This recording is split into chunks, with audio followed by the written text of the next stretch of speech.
Hello guys, it's me Sherlyn. Di video ini aku akan menjelaskan mengenai materi titik berat, mulai dari pengertian, macam atau jenis titik berat, rumus, contoh titik berat dalam kehidupan, hingga melakukan praktikum untuk menentukan titik berat pada suatu benda. Nah, daripada lama-lama, langsung aja yuk check this out. Nah, seperti yang aku bilang di awal video, kelas fisika hari ini akan membahas mengenai titik berat. Yeay! Titik berat itu sebenarnya apa sih? Nah, titik berat adalah lokasi atau tempat berupa titik koordinat berpusatnya resultan gaya keseluruhan benda atau objek berada. Kita dapat menemukan titik berat di dalam atau sekitar objek itu sendiri. Tiap benda memiliki partikel sehingga selalu memiliki massa dan terkena gaya gravitasi. Resultan gaya gravitasi pada benda dari setiap partikel-partikel penyusun bertumpu pada satu titik. Itulah yang dinamakan titik berat. Jenis-jenis titik berat. Berdasarkan jenis penyusunnya, titik berat terbagi menjadi dua, yaitu titik berat homogen serta titik berat heterogen, di mana untuk jenis titik berat homogen terbagi kembali menjadi tiga karena adanya perbedaan dimensi, yaitu titik berat benda homogen satu dimensi. Karena berbentuk garis, maka titik berat dipengaruhi oleh besarnya ukuran panjang. Rumus titik berat benda homogen satu dimensi yakni X0 atau X total sama dengan L1 dikali X1 ditambah L2 dikali X2 seterusnya hingga Ln dikali Xn per L1 tambah L2 seterusnya hingga Ln.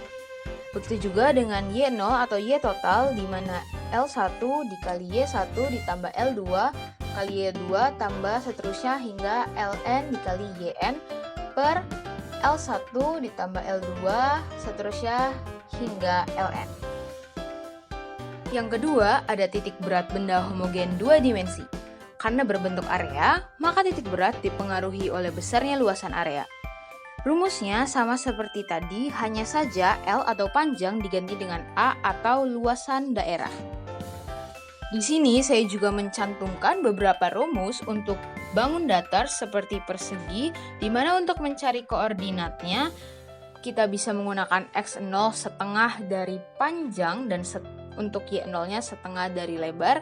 Begitu juga dengan segitiga di mana untuk alasnya atau X-nya kita bisa mencari dengan rumus setengah alas, dan untuk Y atau tingginya kita bisa mencari sepertiga dari tingginya. Nah, yang ketiga ada titik berat benda homogen 3 dimensi. Karena berbentuk bangun ruang, maka titik berat dipengaruhi oleh besarnya ukuran volume. Untuk mencari koordinat titik berat, yakni X0 dan Y0-nya, kita bisa menggunakan rumus sigma V dikali X per V dan sigma V dikali Y per V. Di samping saya juga mencantumkan beberapa rumus untuk mencari X1 dan Y1 pada benda bangun ruang seperti limas, prisma, tabung, dan lainnya.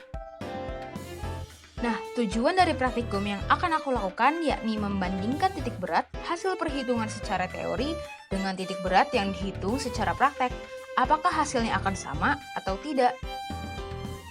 Sebelum memulai praktikum, kita akan mempersiapkan alat dan bahan dulu yang diperlukan. Pertama-tama, sediakan benang. Di sini aku pakai benang jahit.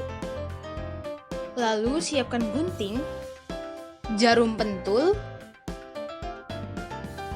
selotip,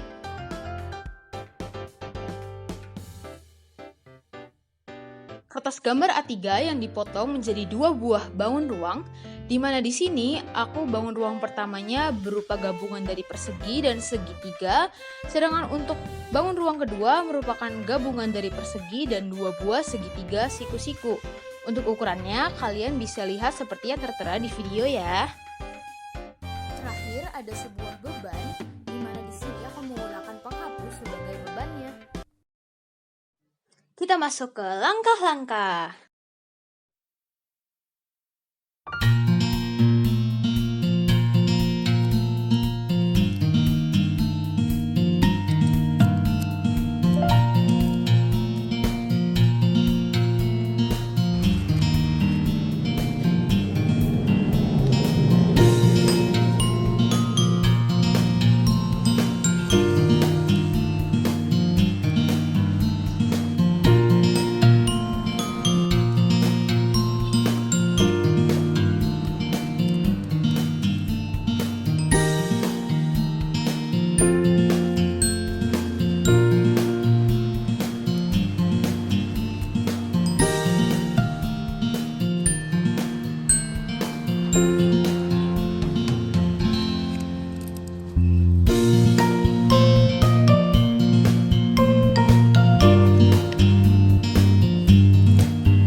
Seperti yang terlihat di video, berdasarkan perhitungan secara teori untuk bangun datar pertama, ditemukan X totalnya yakni 8 cm, sedangkan untuk Y totalnya sebesar 10,41 cm.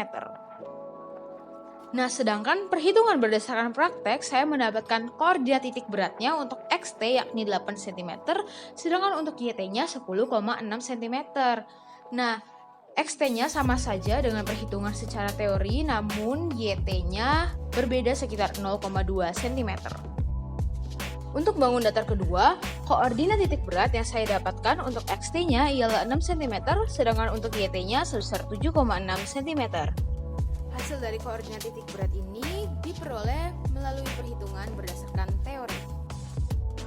Namun, hitungan yang saya lakukan berdasarkan praktek menunjukkan koordinat titik beratnya pada XT yakni 6 cm, sedangkan pada YT-nya sebesar 7,4 cm, di mana untuk sumbu X hasilnya tetap sama seperti yang teori, namun untuk sumbu Y berbeda sekitar 0,2 cm. Kok bisa beda?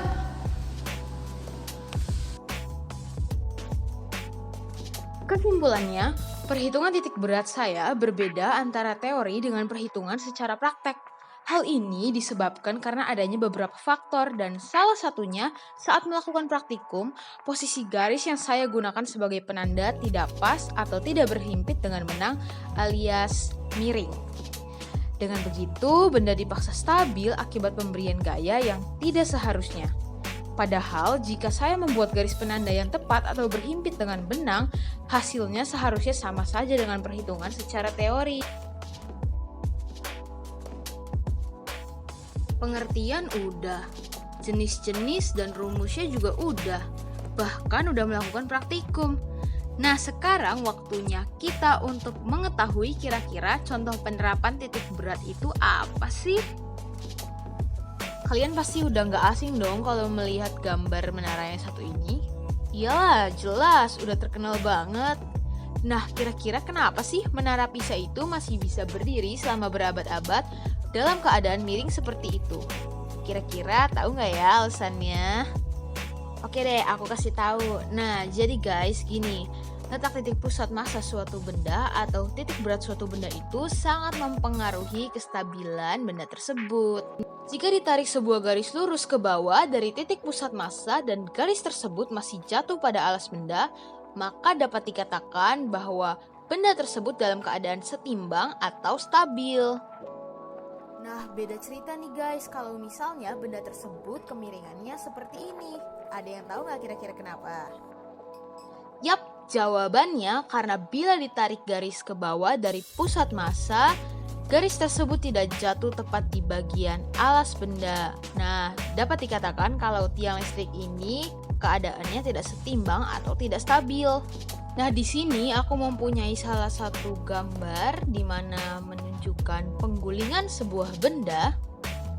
Dan dari gambar tersebut dapat dilihat bahwa semakin lebar suatu alas benda, gaya yang dibutuhkan untuk menggulingkannya pun akan semakin besar karena jarak yang dibutuhkan untuk menaikkan titik pusat massa benda untuk dapat digulingkan juga besar. Sekian yang bisa aku sampaikan mengenai materi titik berat. Semoga bermanfaat and don't forget to support me dan bantu aku untuk berdoa supaya mendapatkan nilai yang bagus tentunya. Bye-bye!